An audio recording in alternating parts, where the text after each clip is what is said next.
Madam आज यहाँ press club में कैंप लगा है। इसके कैंप में आपके पास कितने पेशेंट आए आज? अप्रॉक्सीमेटली 40 से ऊपर पेशेंट्स आए आज हमारे पास। सो आपकी फाउंडर्स डे की सेलिब्रेशंस थी, उसमें से एक दिन हमें होम्योपैथिक मेडिकल कैंप के लिए बोला गया। I am doctor Anshu from homoeopathic medical college sector 26 Chandigarh and I am working as a professor in the same college.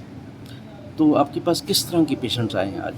मैंने यहाँ पे नोटिस किया कि लोगों को स्ट्रेस पड़ा है और डायबिटीज़ के पेशेंट्स बहुत आए हैं मेरे पास। बहुत ज़्यादा पेशेंट्स थे जो डायबिटीज़ के थे। तो लाइफस्टाइल डिजीज़ेस मैं देख रही हूँ कि बहुत ज़्यादा हैं यहाँ पे। ओके। जैसे नी प्रॉब्लम, हाँ, बैक घुटने पेन। की एजिंग के साथ जो है घुटने की दिक्कतें भी आ रही हैं। वो घुटने की हैं, बोन पेन्स हैं, ठीक है, सेडेंटरी लाइफस्टाइल के कारण से भी प्रॉब्लम आ रही है कि लॉन्ग सिटिंग्स हैं टेबल पे, डेस्क पे, तो इसके कारण से बॉडी एक्स है या जॉइंट पेन्स भी बहुत मिल रहे हैं। ऐसे पेशेंट्स आए हैं। जैसे अभी एक पेशेंट थे जिसने उसने हेयर लॉस का था उसका, तो वो कहते कि अब इसका कोई ट्रीटमेंट नहीं। क्या होम्योपैथिक में हेयर लॉस का को बढ़ाने का, उसको कम करने का कुछ है नहीं ऐसा? सर, ऐसा नहीं है कि हेयर लॉस का ट्रीटमेंट नहीं है। हेयर लॉस का भी ट्रीटमेंट है, but it depends upon the as.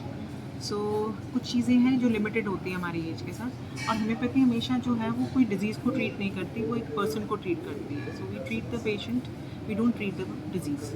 पर हेयर लॉस तो मोस्टली ओल्ड एज में ही आता है ना लोगों सर है ट्रीटमेंट इसका, बट वो it depends upon the investigations कि कितना हेयर लॉस है, कितना है, उसके ऊपर आगे चलेंगे उस हिसाब से।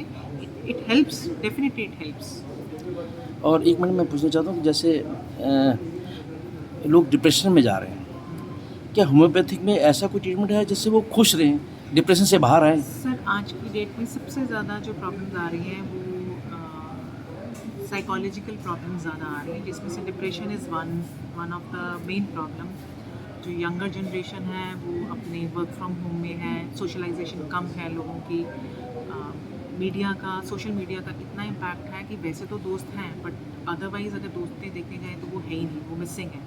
आपके सोशल मीडिया पे दोस्त हैं, तो वो इम्पैक्ट तो आता है। आप किसी के साथ वेंट आउट नहीं कर रहे, किसी के साथ आप हंस नहीं रहे, किसी के साथ खेल नहीं रहे हो, तो वो चीज़ें इम्पैक्ट तो करती हैं ना। अब किसी को कोई प्रॉब्लम है तो वो अगर वेंट आउट कर लेगा, थोड़ा हल्का हो जाएगा। So we treat the patient. हम उन केसेस में भी हेल्पफुल हैं, होम्योपैथी उसमें भी हेल्पफुल है जहाँ पे ये डिप्रेशन या साइकोलॉजिकल डिजीज़ है। बाकी होम्योपैथिक के फ्यूचर के बारे में बताएं, कैसे, जैसे आयुर्वेदिक है, एलोपैथी है इट हैज़ गॉट और अ ब्राइट फ्यूचर।